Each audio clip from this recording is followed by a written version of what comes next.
Hello दोस्तों, AB classes के online platform पे आपका स्वागत है। मैं आनंद। आज हम लोग यूपी पीजीटी सिविक्स के लिए कुछ प्रश्न देखेंगे बच्चे, और इन प्रश्नों को हमें किस तरीके से सॉल्व करना होता है, या फिर इन तरह के जो प्रश्न यूपी पीजीटी सिविक्स में पूछे जा रहे हैं बच्चे, या डीएसएसबी पीजीटी पॉलिटिकल साइंस में पूछे जा रहे हैं बच्चे, या यूजीसी नेट पॉलिटिकल साइंस में जो प्रश्न पूछे जा रहे हैं बच्चे, उन तरह के क्वेश्चंस को सॉल्व करने के लिए हमें हमारे पास किस प्रकार की तैयारी रहनी चाहिए।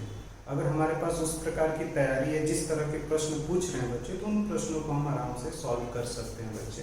जैसे पहला जो प्रश्न है बच्चे, वो प्रश्न ये है कि निम्नलिखित में से किसने कल्याणकारी राज्य को एक प्रकार की दास्ता के रूप में वर्णन किया है बच्चे। यानी नीचे विचारक दिए हैं बच्चे, किस विचारक ने ये बोला है कि जो कल्याणकारी राज्य होते हैं वो एक प्रकार से दास्ता होता है। मतलब कल्याणकारी राज्य की वजह से एक प्रकार से दास्ता आती है। मतलब कल्याणकारी राज्य में जो लोग होते हैं बच्चे, वो एक प्रकार से राज्य के दास बन जाते हैं। तो कल्याणकारी राज्य जो है बच्चों, एक प्रकार से दास्ता को उत्पन्न करती है, उसमें एक प्रकार से दास्ता दिखती है। इस तरह की जो बात की गई है बच्चे, वो F.A. हेयर के द्वारा की गई है। F.A. हेयर जो है बच्चे, वो कल्याणकारी राज्य को एक प्रकार से दास्ता के रूप में वर्णन करते हैं। F. हेयर जो है बच्चे, ये लिबर्टेरियंस हैं, और जो लिबर्टेरियंस होते हैं, जिनको लोग स्वेच्छातंत्रवादी बोलते हैं बच्चे, तो जो लिबर्टेरियंस होते हैं बच्चे, वो राज्य का हस्तक्षेप किसी भी क्षेत्र में नहीं चाहते हैं। किसी भी क्षेत्र में राज्य का हस्तक्षेप नहीं होना चाहिए। क्षेत्र का मतलब यहाँ पे बच्चे सामाजिक क्षेत्र, राजनीतिक क्षेत्र और आर्थिक क्षेत्र, यहाँ पे राज्य का हस्तक्षेप नहीं होना चाहिए। और जो लिबर्टेरियंस हैं बच्चे, वो स्वतंत्रता पर बहुत अधिक बल देते हैं बच्चों। उनके द्वारा स्वतंत्रता पे बहुत अधिक बल दिया जाता है। तो जब वो स्वतंत्रता पे बहुत अधिक बल देते हैं बच्चे, और जो कल्याणकारी राज्य है बच्चे, वो समाज में स्वतंत्रता और समानता के बीच में एक समन्वय बनाने की कोशिश करता है। कल्याणकारी राज्य में स्वतंत्रता और समानता के बीच में एक समन्वय स्थापित करने की कोशिश की जाती है। लेकिन होता क्या है कि जैसे ही राज्य कानूनों का निर्माण करता है बच्चे, जितना कानून राज्य के द्वारा बनाए जाते हैं बच्चे, तो वो कानून क्या करते हैं, लोगों की स्वतंत्रता को कम करते हैं। क्योंकि उस कानून के द्वारा राज्य को मानव जीवन के क्षेत्र में, जो मानव है उसके जीवन में हस्तक्षेप करने का क्या हो जाता है, अधिकार मिल जाता है। और जो राज्य है बच्चे, वो योग्य लोगों को विवश करता है कि जो योग्य नहीं है उनके लिए एक प्रकार से आप क्या करें, कार्य करें। तो जो योग्य लोग हैं, उनकी योग्यता का इस्तेमाल जो होता है कल्याणकारी राज्य में, जो अयोग्य लोग हैं उनके विकास के लिए किया जाता है। इसलिए बच्चे F.A. हेयर जो है बच्चे, वो कल्याणकारी राज्य को एक दास्ता के रूप में क्या करते हैं, प्रस्तुत करते हैं। जो और नॉजिक है बच्चे, रॉबर्ट नॉजिक जो है, इन्होंने इंटाइटलमेंट थ्योरीज दी थी बच्चे, ठीक है ना। इंटाइटलमेंट जो थ्योरीज है बच्चे, वो नॉजिक के द्वारा दिया गया है बच्चे। ये भी लिबर्टेरियंस हैं। मिल्टन फ्रीडमैन जो है बच्चे, ये भी लिबर्टेरियंस हैं बच्चे। तो F.A. हेयर का मानना है बच्चे कि जो कल्याणकारी राज्य होता है वो लोगों को एक प्रकार से दास्ता के तरफ, क्योंकि जो स्वेच्छातंत्रवादी होते हैं वो व्यक्ति के स्वतंत्रता पे बहुत अधिक बल देते हैं, और व्यक्ति की स्वतंत्रता तभी ज्यादा रहेगी जब राज्य का हस्तक्षेप कम हो। और जैसे से और कल्याणकारी राज्य में क्या होता है बच्चों, कि जो कल्याणकारी राज्य होता है वहां पे राज्य जो होता है उसका हस्तक्षेप बढ़ता है कल्याणकारी राज्य में, सामाजिक आर्थिक समानता लाने के लिए। तो फिर इस वजह से जो F.A. हेयर के बच्चे, वो कल्याणकारी राज्य को एक प्रकार से दास्ता के रूप में क्या करते हैं, प्रस्तुत करते हैं बच्चे। तो ये थोड़ा सा हमें पता होना चाहिए बच्चे कि कल्याणकारी राज्य क्या है, स्वेच्छातंत्रवाद क्या है, लिबर्टेरियंस क्या है। लिबर्टेरियंस में कौन कौन से थिंकर आते हैं, F.A. हेयर जो है वो लिबर्टेरियंस हैं, रॉबर्ट नॉजिक जो है वो लिबर्टेरियंस है, मिल्टन फ्रीडमैन जो है वो लिबर्टेरियंस हैं बच्चे। इसके अलावा आपका आइजैक बर्लिन है, वो लिबर्टेरियंस हैं, ठीक है ना। तो इनके बारे में हमें थोड़ा पता होना चाहिए। और कुछ अब क्वेश्चन जो है बच्चे, वो अंडरस्टैंडिंग, यानी आपकी समझ कितनी है बच्चे, अब ये भी परीक्षा में चेक किया जा रहा है। पहले के जो ऑब्जेक्टिव प्रश्न होते थे बच्चे, उसको फैक्ट बेस्ड होते थे कि आप रट के गए, सॉल्व कर लेते थे। लेकिन अभी जो पेपर्स हो रहे हैं बच्चे, चाहे वो डीएसएसबी पीजीटी का हो या यूपी पीजीटी सिविक्स के लिए जो भी पेपर होगा बच्चे, उसमें जो, ठीक है ना, जो स्टूडेंट पेपर देने वाले हैं बच्चे, उनके अंडरस्टैंडिंग लेवल को भी चेक किया जाएगा। यानी अंडरस्टैंडिंग लेवल का मतलब ये है बच्चे कि उन्हें अपने विषय की कितनी समझ है बच्चे।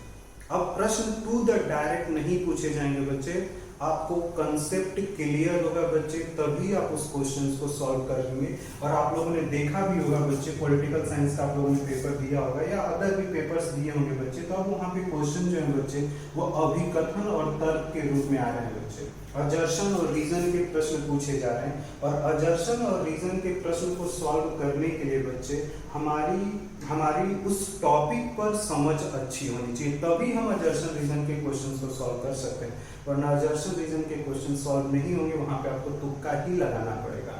अब जैसे अजर्शन रीजन का बच्चे एक प्रश्न है कि मैकावलीवाद नैतिकता के दोहरे मानदंड का समर्थन करता है, जिसमें एक तो शासक के लिए और दूसरा निजी नागरिकों के लिए बच्चे। तो ये हमें सबसे पहले पता होना चाहिए बच्चे कि मैकावली जो है बच्चे वो पहला थिंकर है जिसने राजनीतिक और नैतिकता में, पॉलिटिक्स और एथिक्स में डिफरेंसेस किया है। पॉलिटिक्स को राजनीति से सेपरेट करने वाला जो थिंकर है बच्चे वो मैकावली है। और ये बात अपने आप में सही है बच्चे कि मैकावलीवाद में नैतिकता के दोहरे मानदंड की बात की जाती है। शासक के लिए नैतिक जो सिद्धांत हैं वो शासक के लिए नहीं होंगे, जो नैतिक सिद्धांत होंगे बच्चे वो किसके लिए होंगे, नागरिकों के लिए होंगे। ये आपको ध्यान में रखना पड़ेगा। यानी शासक के लिए नैतिकता जैसे जो सिद्धांत हैं वो शासक के लिए नहीं होंगे, जो नैतिकता जैसे सिद्धांत होंगे बच्चे वो किसके लिए होंगे बच्चे, निजी व्यक्तियों के लिए। तो कुछ विचारक ये भी बोलते हैं कि जो मैकावली है वो नैतिकता को लेकर तटस्थ है बच्चे, इसीलिए बोला जाता है बच्चे कि मैकावलीवाद में नैतिकता के दोहरे मानदंड की बात की जाती है, शासक के लिए अलग और निजी व्यक्ति के लिए अलग। यानी कहने का मतलब ये है बच्चे कि जब भी हम अजर्शन और रीजन का प्रश्न करते हैं तो सबसे पहला मेरा काम होता है अजर्शन को चेक करना कि अजर्शन में जो स्टेटमेंट लिखी गई है क्या वो स्टेटमेंट राइट है या रॉन्ग है। अगर स्टेटमेंट राइट है बच्चे तो उसके बाद हम तर्क पे आते हैं और तर्क को चेक करते हैं कि राइट है या रॉन्ग है। जब हमने राइट और रॉन्ग को चेक कर लिया बच्चे, देन उसके बाद चेक किया जाता है क्या रीजन ए का एक्सप्लेनेशन कर रहा है या नहीं कर रहा है बच्चे। तो यहाँ पे बात ये एकदम सही है कि मैकावलीवाद में नैतिकता के दोहरे मानदंड की बात की जाती है। अगर आपने मैकावली को पढ़ा है, अच्छे से पढ़ा होगा, तो ये चीज आपको समझ में आएगी कि नैतिक जैसे जो नैतिकता से संबंधित जो सिद्धांत है बच्चे वो आम नागरिकों के लिए, राजा के ऊपर नैतिकता का प्रतिबंध नहीं होगा बच्चे। राजा जो है वो नैतिकता से बंधा हुआ नहीं होगा, ये मैकावलीवाद में बोला जाता है बच्चे। ये बात अपने आप में सही है। और रीजन क्या बोल रहा है कि राज्य के निर्माता के रूप में शासक न सिर्फ कानून से परे है बल्कि नैतिकता से भी परे है। और इटली का जब आप मैकावली को पढ़ते हैं तो मैकावली का जो विचार है उसका मेन उद्देश्य, मतलब मैकावली के विचारों का उद्देश्य क्या है, तो मैकावली के विचारों का उद्देश्य यही था बच्चे कि मुझे एक, ठीक है ना, इटली को एक राष्ट्र राज्य के रूप में क्या करना है, परिवर्तित करना। और जब कोई राजा एक राज्य को राष्ट्र राज्य बनाने की कोशिश करता है बच्चे, तो फिर वो कानून पर अगर चलकर राज्य बनाने की कोशिश करेगा तो फिर वो राष्ट्र राज्य नहीं बना सकता है। अगर वो बहुत नैतिक हो गया तो भी उसे राष्ट्र राज्य बनाने में दिक्कत है। यानी जो तर्क है बच्चे वो भी सही है, और जो तर्क है यानी जो आर है वो ए की क्या कर रही है, व्याख्या कर रही है बच्चे। यानी जो दोहरा मानदंड अपनाया जा रहा है बच्चे वो इसलिए अपनाया जा रहा है कि एक हमें मजबूत राष्ट्र राज्य का निर्माण करना है। इसीलिए बच्चे तुम जब भी आपने मैकावली को पढ़ा होगा या पढ़ेंगे बच्चे, तो मैकावली के द्वारा राजा को किस प्रकार से शासन करना चाहिए, तो शासन पे बच्चे, राज्य कला पे, स्टेट क्राफ्ट पे मैकावली के विचार जो हैं वो हमें देखने को मिलते हैं। तो जनरली जब भी हम अजर्शन रीजन के जब प्रश्न करेंगे बच्चे तो सबसे पहले हमें अजर्शन को पढ़ना है। ये चेक करना है कि assertion सही है या गलत है। देन उसके बाद आप रीजन को चेक करिए सही है या गलत है। देन उसके बाद देखिए कि पहला स्टेटमेंट सेटिस्फाइड कर रहा है या सेकेंड स्टेटमेंट को या सी ऑप्शन को या डी को। तो ये हमारा काम होता है, तब जाकर के हम प्रश्न को कर सकते हैं। और इन तरह के प्रश्नों का पूछने का पर्पस ये है बच्चे कि इससे ये पता चलता है कि आप में धैर्य शक्ति कितनी है, आप में किसी विषय को समझ, आपको उस विषय की समझ कितनी है बच्चे। इन तरह के प्रश्नों से पूछा जाएगा बच्चे। अब एग्जाम्स में छोटे प्रश्न नहीं पूछे जाते हैं जो टू द डायरेक्ट, अब क्वेश्चंस बड़े आते हैं और जो आंसर होते हैं बच्चे वो कूट के फॉर्म में होते हैं, कोडिंग के फॉर्म में होते हैं, जहां पे एक से अधिक ऑप्शन सही होते हैं। तो हमें अपने पढ़ने के तरीके को भी बदलना पड़ेगा बच्चे। यानी हम जब मैकाउली को पढ़ रहे हैं बच्चे, तो हमें ये भी पढ़ना होगा कि मैकाउली ने राजनीतिक और नैतिकता के बीच में पृथक्करण क्यों किया है। जो मैकाउली है बच्चे वो अनैतिक नहीं है, वो नैतिकता को लेकर तटस्थ है बच्चे। मैकाउली जो है बच्चे वो धर्म और राजनीति में भी क्या करता है, एक विभाजन करता है। और मैकाउली पहला व्यक्ति है बच्चे, मैकाउली पहला विचारक है जो राष्ट्र राज्य की बात करता है। नहीं, राष्ट्रवाद का जो दर्शन है बच्चे वो सबसे पहले अगर किसी पाश्चात्य विचारक के विचारों में हम देखते हैं बच्चे तो मैकाउली है। और मैकाउली का मेन उद्देश्य यही था बच्चे, उसका मेन उद्देश्य मैकाउली का राजनीतिक विज्ञान को अध्ययन करने का उद्देश्य नहीं था कि राजनीतिक विज्ञान की जो समस्या उससे संबंधित सिद्धांत है।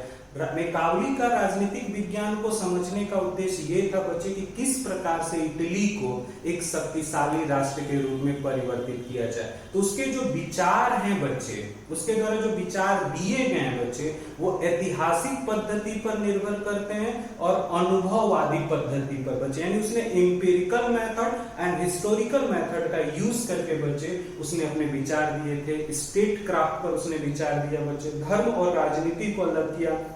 इटली जो टुकड़ों में विभाजित था बच्चे, इटली जो नगर राज्यों में विभाजित था, उसका कारण उसने क्या माना, चर्च। इसलिए बोला कि जो चर्च होना चाहिए वो राज्य के नियंत्रण में होना चाहिए। तो जब आप चीजों को पढ़ रहे हैं बच्चे, अभिकथन और तर्क से संबंधित क्वेश्चनों को, तो आपको टॉपिक को थोड़ा सा ध्यान से पढ़ना है और समझ कर पढ़ना है।